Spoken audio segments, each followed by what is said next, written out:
Matapos nga ang naging pahayag ni Vice Ganda na magkakaroon siya ng SB19 co-host, kumpirmado na ito na nga ay walang iba kundi si Stel. Sa naging pahayag kasi ni Vice Ganda sa X, super excited for my co-host tomorrow sa Showtime. Matagal ko na siyang gustong kuning co-host, sa wakas napilit ko. Kabog to, dito basta-basta, bingo-bingo, need mo makumpleto parang bento-gento, ano, kaya mo.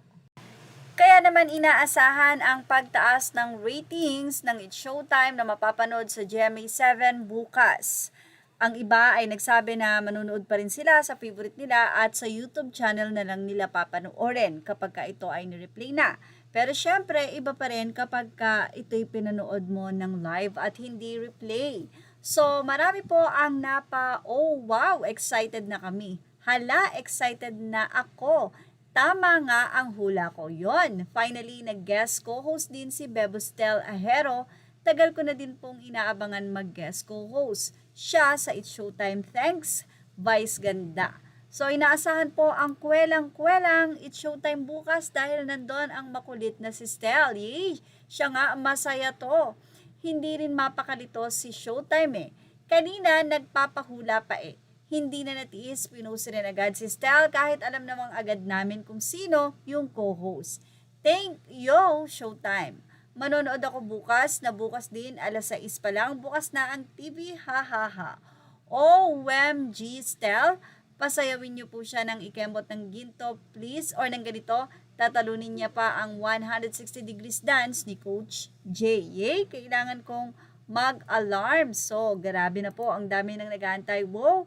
Cancel muna ang pasalon bukas. Stay at home muna at manonood ng Showtime. Galingan mo, Bibi, baka ma-discover ka eh. Gento nga, manifesting na maging mainstay host ang bano na to. Super chaotic to for sure.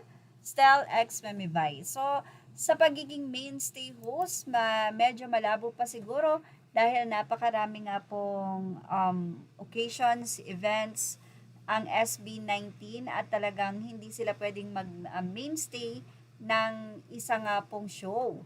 Pero yung nasabi nga pong mga guest yon. Siguro naka-mainstay sila before sa show ng GMA, ang The Voice.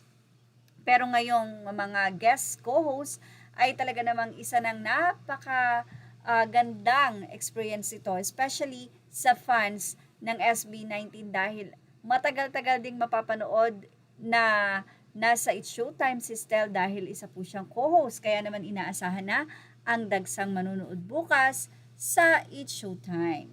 Well, ano masasay niyo about dito? Ilagay na ang inyong opinion sa ating comment section. Images or all credit to the rightful owners. Please like, share, and subscribe.